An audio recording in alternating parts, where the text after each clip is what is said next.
Welcome back to another episode of the Lender Podcast. Today we have a special guest, Mr. Jevon Perra. First off, Jevon, thanks for joining us even after all the technical issues. I still don't know Yes. if it's on my side or your side yet, but we made it one way or another. I'm willing to bet it was my fault. We'll see. It's okay. We were joking that we were quickly running out of meeting platforms. We went through just about every single one, but we finally We got Zoom to did. work. So That's right. My network did not like you. didn't love that. Yeah. So it must know that I'm a spam phone call or That's something right. going They're like, on. no, So don't trust this guy. block that guy. So Javon, first and foremost, thanks so much for being here. We're just networking with other lenders and like I said before the podcast, I'm definitely newer to the space, but we're just out here trying to learn more and help the audience. And Sure. um the interesting thing about the private lending space is there's so many unique there's unique ways to do it. Everybody's got just like a slightly different way of approaching it. And so I love chatting with other lenders, other investors, and just kind of see how they set it up just to maybe improve my own business, but just, get some experience from people who've been in the trenches for a lot longer than I have. So Hmm. yeah, go ahead and introduce yourself, give us your quick elevator pitch, and then we can dive into some questions. Thank you. Well, Bryce, it's fun to be here. I feel like I had said before, I feel so accomplished after battling I technology. It's know. wonderful. I started doing lending in 2004. And so it's crazy that 2004 was so long ago, or 20 It doesn't years feel that long ago. ago. Yeah. I'm like 2000, 1999. That wasn't that long ago. I have a 9-year-old, a 6-year-old kid. They're like, that's Like, what are you incredible. talking People were about? alive back then. I know. I won't even tell you how old I was in 1999. So Yeah, so I'm getting up there. And we it my lending part my time in lending's changed over the years, but I've done all kinds of different things, but it's always revolved around giving money to people who want money to either buy or take out money from real estate, 1 to 4 unit, multifamily, commercial, but all real estate. And over the last 3 years, I've been helping run a debt fund, so private money debt fund. We take money from private lenders, or I'm sorry, private investors, usually people we know, and then we have autonomous uh, rights to put that money out into the marketplace to earn interest or give our investors back payment for the use of their money, and we make our money by hard money lending. So 12-month notes, usually 1 to 4 unit residential, but we do just about anything that we think is a good deal. love it. I love it. And Yeah. I assume when you say debt fund, I assume like a 506c. Is that what you guys are using? Well, it just depends. We got about five of them set up. Oh wow. But the general idea of the fund is we make it easy to get in. So whether most of them are accredited investors, but we have a couple of them that you can get in without being accredited. But most of my time is not on that back end fund structure or even Mm, the fund management, even though I do it a little bit. Most of mine is the front side, the originating of the loans that helps pay the investors and keeps the lights on. And so that's right. That's I'm right. looking at real estate all day long. I'll look at 30 or so scenarios on average a day and tell most of them no. Yeah. Yeah. I'm the official killer of dreams. Sad. You're the bad guy, huh? I am, yeah. But Okay. you're the gate for the money. We got to keep our investors safe. And so, Absolutely. No, that's a very important role. I was gonna say so as a newer lender, I have a hard time telling people no, mainly because I want to help everybody. If they've got a deal on yeah, lockdown, I'd love to help them. yeah. You What's don't your get paid for no's either. That's the That's true. worst. That's too bad. You'd be rich No, if you I if you know. did. I don't get paid for no's either, even though I'm a What's your professional. like, do you have like a script that you use, or like what's your kind of like typical spiel when you say, hey, this doesn't really fit our criteria, but what's your typical rhetoric, if you're turning down 29 out of those 30 every day? Oh well, I'm more than that. We'll. I mean, this is not your question, but I'll I'll see 300 deals before I'll say yes to a deal that works. Wow. But this is our money that we're entrusted with. And so we're really particular. And in hard money, you get just wild stuff. It's just, silly things that no one will lend on. And so most of it's a very quick no. A lot of it Mm, has some analysis, but it really depends on where you're at in your career, or where you're at in just your where you're at in business. Because if you have a lot of time, you can spend it differently, right? If there's extra time, maybe I'll spend more money with this broker. Most of my deals, that it's not directly to the consumer or the mm, sponsor. Most of my deals are through brokers, and these brokers, real estate brokers, maybe like yourself, they're trying to get deals done, and they'll have a particular loan that can't go agency. Fannie Freddie doesn't want them. Govy deals won't want them. Uh, Non QM, well, like they can't get it done anywhere, but the borrower wants money, and the property is, it's a good property, let's say. Maybe it's low leverage. And so that's when I'll get the scenario, or at least that's the kind of scenario that I'll consider. And so um, if I had a lot of time, I would educate borrowers or in my case, brokers more. And I'd spend time with everybody and be like, no, I can't do that. Let's talk. I would love to share with you what we can do, what's a good deal, or what you could, if I'm just speaking directly to the borrower, here's what you could do to make it work. It's always a can't do this, but here's what we can do, or here's our next steps so that we can do it. So it's one to one.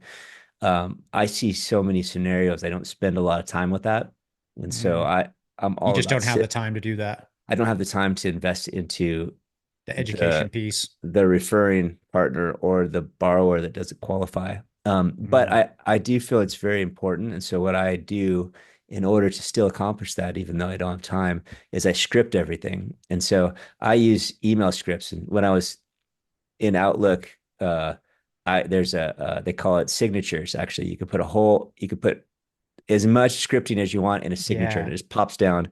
I use the Gmail suites of I'm sorry, the Google suite now, and so I have Gmail, and you get signatures once again in those that you can use. They call them templates. It's called Templates now. templates, Yeah. yeah.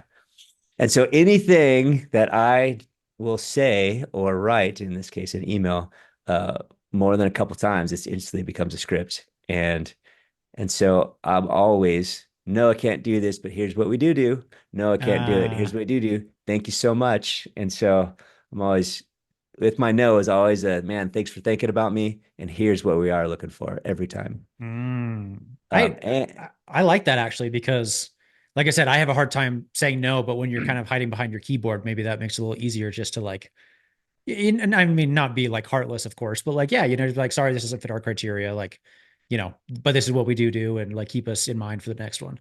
mhm. And to be honest, people, brokers in particular, or people, a fast no is so much better than a slow no. Mm, Slow no's are very painful, as in like yes. you've been working for a week or a month, and then you get a no.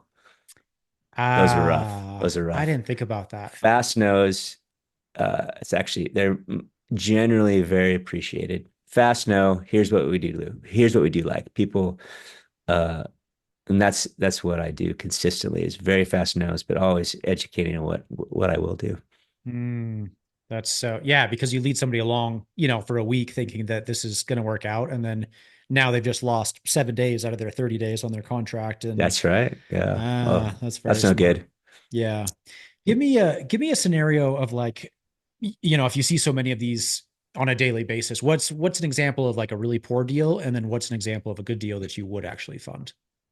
Well, the poorest deals are deals from borrower or brokers, or occasionally borrower, but usually a broker that I've told many times what we like, and they still consistently send me what I obviously don't like. Mm, And to me, I don't want to work with the broker anymore just because I'm, and one of our partners doesn't. He'll like block them. I won't even look at them anymore, right?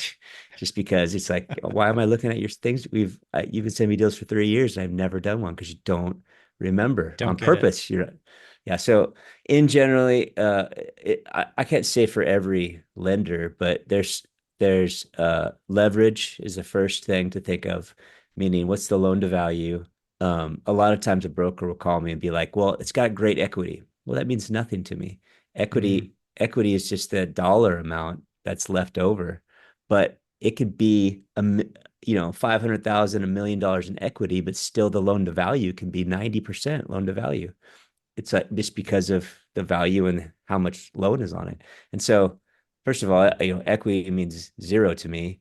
What's the loan to value? That's the leverage, right? The loan divided by the value. What's the exit? How are they going to pay me off? Because I'm a bridge lender. I want to be paid off in 12 months or less. That's a very unique situation. How are they going to do it? Um, and the property itself is the most important thing. Where is it at? And if the property is in really bad condition, unlivable, I'm not going to give them cash. We might do a renovation loan. If it's really leveraged up, and for us, 65% is usually a max leverage. mm, Um, but and then I start asking questions. Do they have any other properties we can cross? What's the exit? Can they take a shorter term?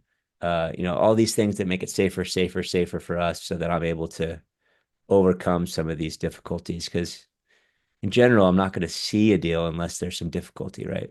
No, right. they wouldn't come for me and if they can get a Fannie Mae loan. Right. It's Absolutely. like, should I take a 6% Fannie Mae loan or an 11% hard money loan Uh-huh. With some points and fees and other with stuff. some Yeah. points, right? Yeah. It's like there's no decision there. So I know there's going to be some dirt, so to speak. But so what are all those factors? And the good deal is it's just a combination of those factors: low leverage, fast payoff, clear exit. That kind of like the property is listed. Right. We're going to Right. keep it listed. It's going to Yes. sell. Like, oh, that's very clear. I like that. Uh-huh. A poor exit. Well, the borrower's business is going to get turned around by your money, and then they're going to pay you Eh, off with all their profits. I'm like, oh, is I'm that right? relying on a failed business to turn around. Excellent. So the exit is foreclosure. Got it. Yes, got it. Got it. Well, what's funny too is like in the hard money industry, a lot of people say like, oh, you don't have to have good credit. You don't, it's all about the equity and the collateral and all that stuff, which is To a is true degree. to a point. Yeah. But the problem is, like you said, this is a 12-month bridge loan. And if your exit strategy is to refi and pay me off, if you've got a 400 credit score, like it doesn't matter because how are you going to exit this loan if that's your exit strategy? You know? Right. I mean, there's just got to be a story, if they're gonna improve their um, credit to be able to get a Fannie Mae loan, for example. Well, how are they going to do that? How are they going to get from 400 to 640 or whatever the minimum is, In right? a For year's the time. Yeah. in a year's time, like did you try a what if scenario? Like, those credit rescoring programs that'll show you. It's like, okay, well, show it to me. How is that possible? Uh, and it's usually not. Right. And fixing your credit, especially when it's bad like that, it's years. Right. It's It's not it's an not a overnight thing. it's Yeah. not over. It's not as fast. It's not fast. Yeah. And the challenge that I have is working with brokers. The average broker, their intention is not to keep my investors safe, which is Right. my intention. They Uh, just want a their point or two. Yeah. their intention is to get paid, right? And Yeah. so I'm looking at two people possibly that are lying to me now: the broker and then the borrower lying to the broker, because it's there's a lot of savvy borrowers out there right now that know what kind of Mm, information to withhold got it. because It's they it's it's interesting that you say that you work so exclusively with brokers because we don't. We like I wouldn't say that we don't or we won't, but we typically just interface directly with the borrowers. uh-huh. Is that how does that typically work? It seems like it'd be more frustrating having that third party. You're playing telephone back and forth. It just kind of seems like a nightmare. Whereas you could potentially It skip can that be. altogether. How does that work? It can be. There's a lot of benefits though as well. So the downside is the telephone game, the extra cost, not knowing the real picture, because it's harder sometimes to get to the real dirt. That as a lender, I would be more direct with the consumer that was actually using the money. That maybe the broker's trying to, keep everybody happy to save the deal because they want to get paid, and I don't blame Right. them. I like getting Right. paid too. But going retail, right, direct to consumer, that has its challenges too. First of all, the retail world, they have no consideration of time. Uh, it's not my favorite to work on the weekends. I tend to do it, but as broker, like business to business kind of uh business, like a lender would, like we have the money, so we're acting like a bigger lender where we would really only work with another business, like a broker, so to speak. It tends to be better for office hours. And then the other thing is we have a layer of risk that's that's mitigated a bit because now we're going through this media intermediary, really that broker. And so it's got its value. And then also brokers are easier to find. So our marketing, you know, I is didn't think could be about through that. the roof because every broker wants to be found. Every borrower, that's tough to find. It's an expensive and a competitive game to find borrowers. Mm, interesting. Oh, those are really good points. You mentioned something about cross collateralization. If you have, like a deal that's maybe not amazing, but they've got some equity and some other properties. Hmm. Can you tell me, like, I understand, obviously, we're gonna encumber this other property. We're gonna put a lien on some of these other properties. Can you tell me how the mechanics of that physically works, though, as far as like a document perspective goes? So, like, let's say I'm trying to buy property A. I also have property B and C that I currently own. Hmm. What do you as the lender have to do to encumber properties B and C from like a documentation, title, all that perspective? Well, the simplest answer is title tells us what we need. That's the simple answer. Like we Okay. want to encumber these properties. It's one loan and it's crossing all these properties. What do you need? And so, you know, if you don't know what to do, start with that. Title's going Ah, to tell that's a you. good point. That's Um, and if I get a clear title and my lien is showing up on the chain of title, um, we're good to go. And the value's there, of course. So appraisal, we confirm the value. Title's clear. Um, they're insuring us that our debt is secured to the property. We're good. If trust deed state, deeds filed, and title does its deal, and it's going to be usually there. Usually we're second because there's usually debt on the properties that we cross. So as long as that debt is permanent, like we're not going to go behind a private money first or any loan mm, with a balloon payment or any loan that's too big, right? We usually won't go behind a loan bigger than 1.5 million, because if we do foreclose, we would have to actually take over that debt to assure our position, and so that could be expensive if that first, it's like we only want 30 grand. It's like, well, the first is $4 million. you know? yeah, So good luck yeah, I don't want to have the risk of putting my capital into paying off that giant first to get your just 30,000 to back. get my Yeah, 30,000 back. it's not worth it. Which it may be worth it, maybe, because if they were to default, that debt usually goes up to our second position default rate. And so the whole thing pops up to Mm, 18 to 20 or 22 or whatever the default rate is. But the challenge is we're uh, in maturity like it is, or in default like it would be in that position. We're not getting that monthly payment. And so then our payments, that a lot of our investors, they want that monthly payment, and so it messes up our monthly yield, even though the end payoff or that final workout of the situation is a great profit in that situation. Our mm, investors usually aren't happy about that, and gotcha. so we usually only go behind a first. It's 1.1, 1.5 or less, and we it helps just the amount of impact per door, per loan, to be uh, not so much where it messes up the whole return of the Gotcha. fund or that Okay. particular fund. So let's say Um, you do put, you do put a second on a different property that you're crossing. uh, If that property, if that loan does default and you do have to start the foreclosure process, what happens? Say like the can you? I guess what I'm really asking is, can you force a foreclosure in second lien position if somebody else is already in first? Say they don't necessarily want to foreclose. How does that work? Oh yeah, for sure. You force the foreclosure, and then the main difference is as a second, you set the minimum bid at the debt that includes your debt. And so if the Mm, first forecloses before us, they're going to set the minimum bid just for the first. And so we could be easily bumped out of in that foreclosure still. So the minimum bid, I mean, the first is 1 million, and we gave a 500,000 second, and the opening bid's 1 million. So it just bids 1 million. You know, we lose our money unless we buy it.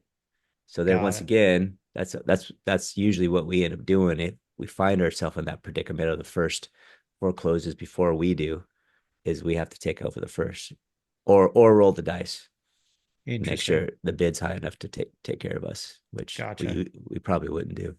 Gotcha. Okay. No, that's very, very interesting. Like I said, we're actively lending, but we're definitely newer to the space and we've never had to, luckily we haven't had to have that as an issue yet. I know it'll happen at some point, but Yeah, it hasn't yet. So, we'll enjoy it while it yeah. lasts. Foreclosures are a pain in the butt. Let me tell you Mm, that I've gotten quite a few times like, oh, you're loaning to own. I'm like, loan to own. Yep. we're definitely not loaning to And you're own. like, I don't want the property. That's the It last is a thing I pain. want.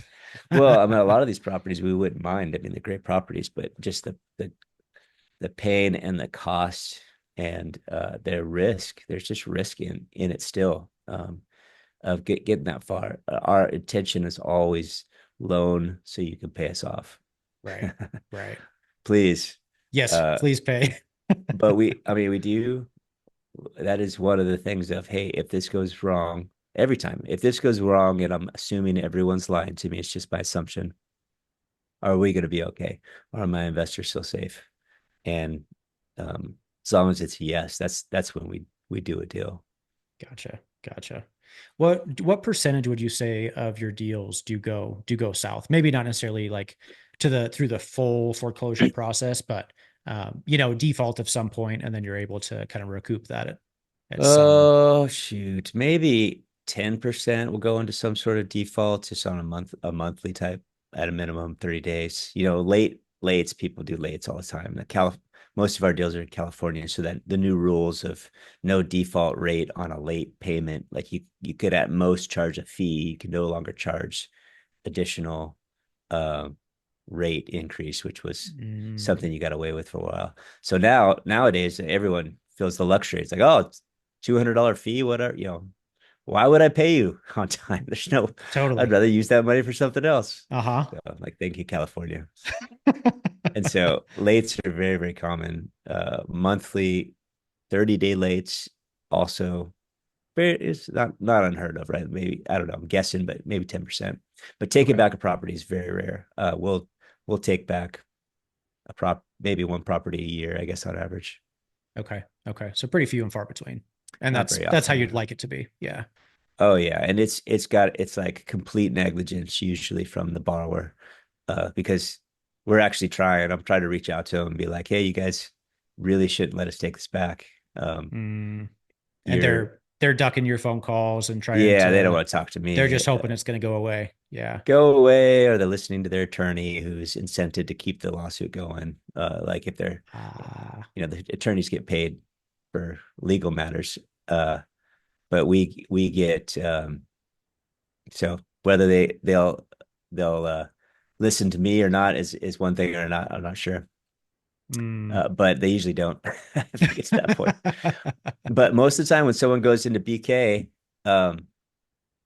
to stall a foreclosure, uh, it doesn't work out for them. They end up just using up equity, and Um, this still goes to foreclosure. And then we lend with that in mind. So in the end, we get the property back. We maybe we've made actually a great profit on some of those deals where we take it back. We actually do the work out ourselves. We put it back on the market. We sell it, and sometimes we've done it to where we're close to breaking even, or maybe even like a little bit of a loss because the legal bills are so crazy big. right. But it's rarely good practice to BK install without a really clear exit. Sometimes there's a really clear exit. I just need this amount of time. I just need this month. But Mm, people don't have an exit sometimes and do that. And they should sell it. Sell it. yeah. There's equity. We wouldn't have Walk lent it away. to you unless there was great equity. Yeah. Right. Take your Right. money. It's your money at this point, not your attorneys. But it Yeah. will be your attorneys if you keep this up. Let it chipping away. Yeah. Oh Yeah. yeah. Wow. Okay, so switching gears a little bit. So you said you got started in 2004, was that right? Mm-hmm. How has the industry changed, if at all? Maybe it hasn't changed, but how has the industry changed from 2004 until today? I mean, 20 years is, I mean, obviously loans and private lending have been going on for hundreds of years, but Yeah. have you seen any specific changes in the last 20 years? Well, it was when I started, it was kind of ramping up for that up to the 2008 into 2009 frenzy before everything crashed from all the bad debt being cross collateralized and bundled together as AAA, Right. debt and that whole fiasco. And then I didn't do anything for probably a couple of years after that. Wasn't much for me to do at the time. Um, Back then, there weren't really all the regulations that there are now. All the stated income products and just the ways to get a loan to anybody that was willing. That's what got everybody in such trouble. And then after that, all the litigation, so all of the rules, the uh, I'm forgetting the NMLS agency. What's it called again? That Uh, regulates. is it NAR, Uh, the NAR? no, it's the one for lending. Shoot, I've been in private money so long there. Anyway, all the NMLS came out, and then all the regulatory uh controls came out, and so everything got a lot harder in loans. But then it picked back up again, uh, and so I guess it's just cyclical. So now here we are again. It seems like at the end of another cycle. It feels like right now just the market is so difficult to do things. If and got the election coming up. That's historically a time where people are kind of on the fence, not doing anything to see Right. what's going to happen. Like I don't know how to act, so we're going to do nothing. And the prices are at all time highs. I've been saying for the last 5 years there's going to be some correction. I've been consistently wrong, so I'm officially the worst forecaster ever. And so I don't know. I feel like more than ever it's unknown, right? Mm, I feel like in the past it's felt like you can forecast a little bit by financial indicators, financial reports, all these indicators that we've used over the years. It doesn't seem to be working yeah. anymore. Yeah. Yeah. So Nothing, nothing makes sense. nothing makes sense. Doesn't make sense to me. And on a macro level, right? But on a micro level, so I can control that. I know it's a good deal for us on our deal. And so, more than ever, we tend to just keep our head down and stop trying to make sense of it. Uh, our real rule is, well, let's use what we have, take advantage of all of our network of brokers and people we know, and take care of our investors, do good deals.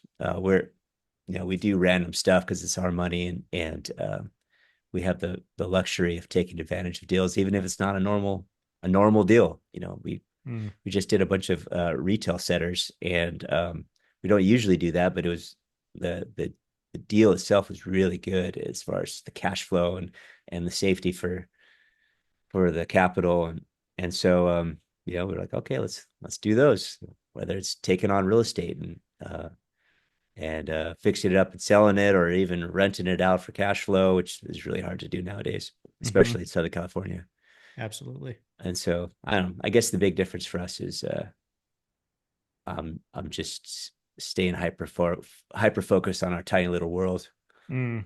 Because And trying to stay everything out, conservative too, just to make sure that, nobody loses their shirt and everybody makes money. yes, don't lose the money. Yep. Number one Yep. rule. That's right. So speaking of that, can you explain kind of your capital stack, like where your capital typically comes from? I know you mentioned you have some investors and like what you pay them and like what your, just everything surrounding that. Um, it's a very small percentage comes from investors we don't know. We're slowly, I guess, getting more known. And so we're getting investors that hear of us from some other person we know and that they've been sold without us, which is it has not been historically how it's worked. Usually we're talking with people and having coffee with them. And after 10 years of hanging out with them, they're like, Then okay, they finally, yeah, yeah. we'll put some money in. All right, great. Thank you. Uh, and so some investors that we actually don't know have been investing, but the money goes into different buckets. We have three main buckets, and there's different funds associated with them. But it goes from least most conservative to least conservative, and in my opinion, they're all conservative in general. But our conservative is Southern California. Well, it has to do with where we're going to use the money. So the most conservative pays the investor the least, but it's like grandma. Grandma wants to invest. What do you put her in? Ah, So like, all gotcha. right, grandma, you should put it here. We're going to give you 7% return. It's kind of like a savings account. We're going to lend this on Southern California real estate, close enough for us to drive to, 50% or less loan to value. You know, good credit borrowers, homes in really great condition. It's all coastal property. Uh, if these guys default, we're super excited. We're stoked. Mm, Grandma, you'll make your money's safe you'll for make sure. hay. Yeah. Yeah, everybody's gonna do good. Our traditional, our first cast fund, it's, that one is usually it's a max of 65% leverage. We'll cross other properties to get more leverage for somebody. But even still, the combined loan to value would be 65% or less, usually, unless it's like, once again, really close by. We know the market really well. Maybe it's a shorter term. Someone wants a 3 month note, let's say. We've done a couple deals at 70%, but the funds uh, average leverage is about, I think we're at 58%, something like that. So Oh, wow. so generally we're lower leverage in general, but that one will go up to 65 usually. And a 12-month note. And that particular fund's been paying investors around 10%, 10 to 10 and a half, 11 over the last 3 years. And then we have one more fund that's that particular fund. What it does with any of our other ones default, the third fund or the third bucket really buys the loan from the other funds because the first two funds, usually those investors want a monthly return. So this last one that Mm. buys the debt, if it's defaulting, pays quarterly, and but it pays a lot more. So 7% for the investors on the conservative, usually around 10% to the investors on our normal one, and then the one that buys the debt, if it's defaulting, it'll pay 13 to 18 depending on the quarter Oh, percent return. wow.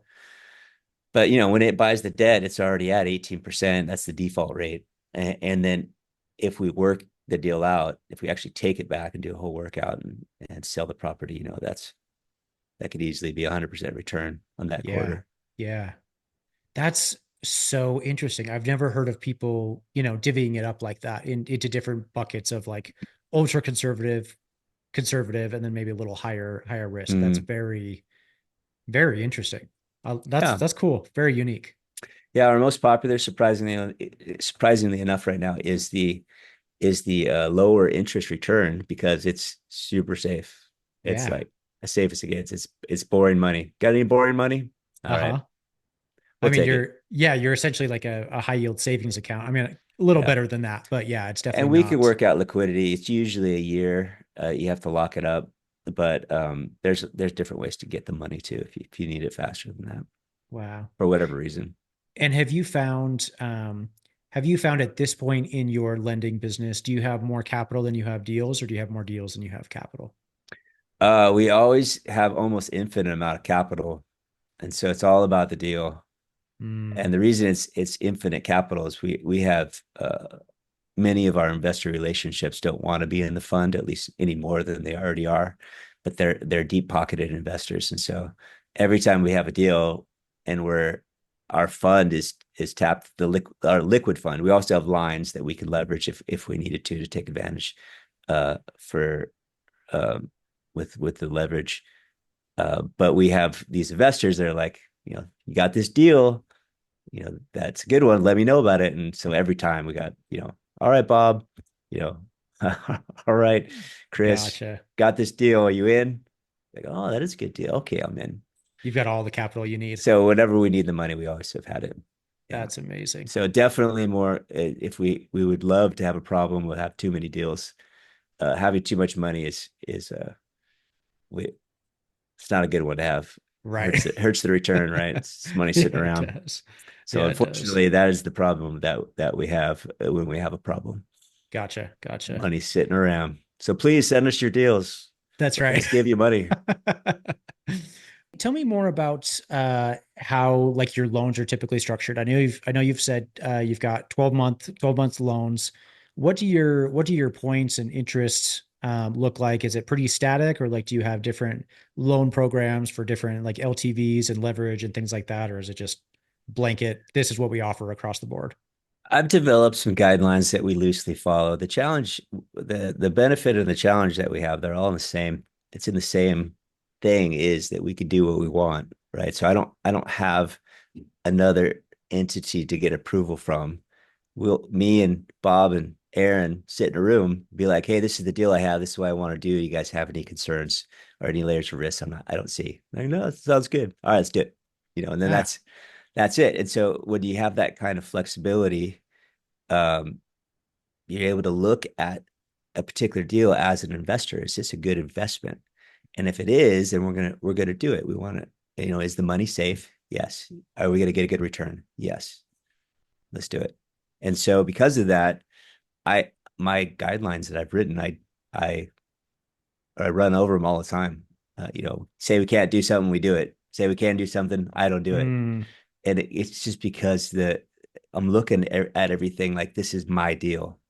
And that's the big difference that uh, agency borrowers or agency lenders have a hard time with is they agency lenders or govy, or even the non-QM world, they're guideline driven, meaning they're looking at guidelines and be like, oh, this is what they'll do. And if you're an investor, if you're a dude sitting in a room with a bunch of money, you're, some lady who just inherited or maybe made her wealth by being smart. With real estate, you look at it every deal and you're looking at all the risk versus all the possibilities for reward. And you're making a smart decision because of that, from that. And that's what we do. And so every single deal is different. But generally speaking, I am I'm looking at a deal for leverage. First of all, it's about the property. We're primarily an asset driven lender, where is the property a low leverage deal that if we had to take it back, we would make our money back plus. So generally speaking, if that's set up, I could do someone with no or low credit. I could do someone with no exit. Um, I could do no income, no reserves, none of that. So a pure asset lender. If we like it, we could do it. mm. But at the same time, I'll be like, well, how much What assets do if? you have? Yeah. Yep. Yep. What's your credit score? Do you have an income? Are you able to pay a payment? You know, uh, I'm asking about that other stuff just because I'm like, well, I am an asset lender, but what about that other stuff? What's actually going to happen? And so I'm trying to foretell what's going to happen in the future because I don't want to foreclose. Yeah. It's And it's no, too it's very it's important. expensive and it takes too long. I'd rather lend money and get paid back. Yeah. Well, and I have a strong personal belief too that if people can't handle their own personal finances, what makes you think they're going to be able to handle a rehab project, or like it's just of course, if you have poor credit, what makes you think you're going to be Yeah, able to handle an $80,000 renovation budget? And if you're rehab in deals, California, like 80,000 is probably mismanagement. nothing Yeah, for you guys. Yeah, it's like way mismanagement is the bigger. number one reason deals go sideways. It's not the actual bullets of the deal. It's mismanagement of the sponsor. Mm, Yeah. mm. So that said, sometimes we do it anyway. We're like, wow, this is going to be a mess. Approved. Because in that way, it's because of the property. It's just like it's a low leverage It's just too property good of a deal. You can't pass it up. in where we like, it's like, oh, well, we are hard money, can't, we're not picky. We Yeah. accept all, you know, all scenarios. You really do. I really do mean that too. We accept it all. But some of them I'm like, oh my gosh, I know. We're gonna do it anyway. I will not do farmland in Oklahoma. I'm sorry. uh I will not, but then it'll be like, oh, a ranch in Montana. That's kind of okay. cool. It's like, so these brokers are like, we The have no idea criteria what you're goes out gonna the do. Yeah, window. that's right. Yeah.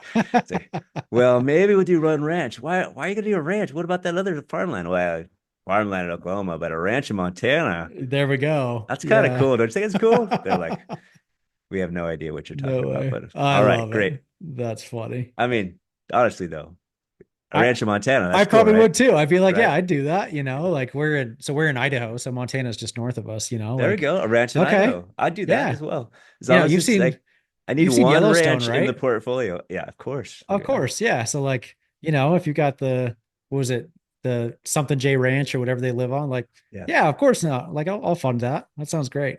That's As long right. as you got Beth there to manage all the craziness and everything. Oh my So gosh, that's such a terrifying show. I still have to finish the last season or the last half of the last season because I think it's been released now, but I haven't finished it. But anyway, good show. That's a really good Um, show. a couple more questions for you because so you say you primarily lend in California, but it sounds like you Mm. also lend elsewhere. Is that nationwide? Is that just like a select few states that you pick and choose, or does it just kind of depend on the deals that come and then you maybe say yes or no? The general rule is it needs to be in a major metro.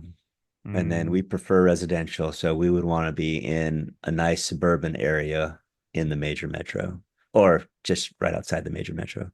Um, and rural, unless it's that cool ranch, that one ranch per at a a time in diamond the in the rough. portfolio. That's right. I'm actually looking at some right now. We don't have any, so you got to submit your ranches quick. That spot might be filled up. Love it. Um, but generally speaking, it's just if we have to take back property and it's rural or even remotely rural, it's like I'm getting comps that are 3, 5, 10 miles away. It's like, Yeah, how are you going to sell that quick? There's not enough. There's not enough density there to support me selling the thing. And if you have to sell a fire sale in a slightly rural or a really rural, then you're gonna get hosed, right? You're gonna the value is 30, gonna plummet. 40% Yeah. less. Yeah, yeah, Oh yeah, absolutely. fire sale in that environment's rough. I certainly don't want to manage a rural property, especially in and so then we end up not doing much in the Midwest or we end up not doing much in the South. But it's possible. I mean, I've done a loan in just about every state, but we tend to be mostly in California or the major metros across the country. Mm. I know that California is notoriously difficult as far as, I mean, a slew of whole other things, but I'm sure with Oh with yeah. lending, there's definitely some unique circumstances. Do you find, I mean, I guess obviously because you're currently lending in California and you have continued to do so, but when you lend outside of California, have you ever thought to yourself, oh, this is way easier because there's not all these restrictions, or like you mentioned with the late fees and all the regulations and rules and things like that? Is there Yeah. That there's is a reason nice. why you like stick specifically to California, or mainly just because that's where you live Well, and that's how it we is? stick to California because we know it and we know what to do with it if we have to take it back. And we Mm, know the rules. California is really hard, very difficult. And it seems like the politics are designed to make it difficult. You can, depending on how far down that road you want to go. It's what it seems like. But part of that's good. Barrier to entry in California is very high because it's super hard, and the price point for real estate is super high, and so it's very risky and a lot of cash to get mhm. into the market around here. So that's nice. We figured it out, and if the worst case scenario in all of our deals, I know we're going to be okay. So it's a great model. But yeah, it is nice to go outside of California without the rules. Super nice. I like the flexibility a lot, but it's actually the asset itself that's most important to us. And we like California properties the best. Hmm, very interesting. I love it. You know, it's Oh, it's cool. I mean, it's just you to sell it, especially at our leverage, we could sell the properties that we lend on super fast if we ever All took them day back. long. Yep. Yeah, and make a ton of money doing it. And so very hard, yes. You know, super litigious around here, yes. Um, high price points, yes, but also high profits if you do it right. Yeah. Still a very good business model nonetheless. Hmm. I love it. I love it. Okay, last Yeah. question for you. If you could go back in time and starting over what you know now, what would you tell yourself? What advice would you give to yourself or even someone like myself who's only been in the business for a year or two? Be a financial advisor. Why do you say that? I'm, I'm kind of joking, but Okay. I was a friend of mine started as a financial advisor when I was started as a in lending, Oh, and and he's done so much now better. that guy he's got this giant pool of funds that he manages, and he's just like off every day at 2, Going hanging out. golfing. He's Yeah. just like he's just this super fit, beautiful man that makes a ton of money doing nothing. Like, dang it. Going to work every day, all day Uh, long. So if you don't go as it was really hard for him though, so it was way harder for me. Um, but assuming you stick the same career, what would I change?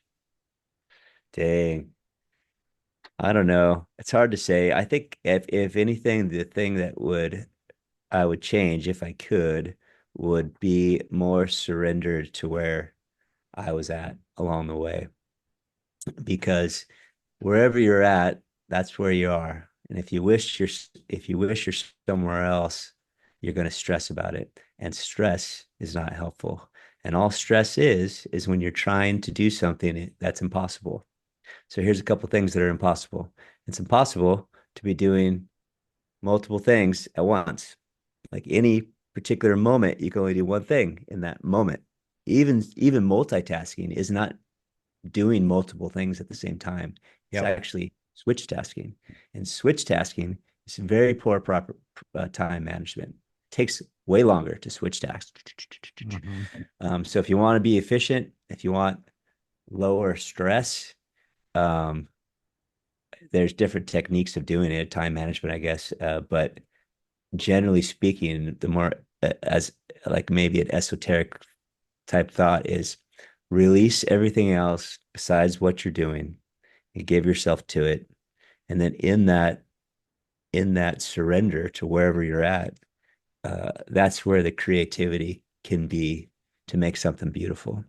Mm. And it's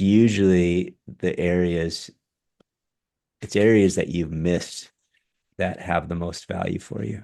But you can't see that value if you're thinking you should be somewhere else and Mm. doing something else, or wishing you were someone else. And so be thankful to the weird you, the unsuccessful person that's at the wrong place.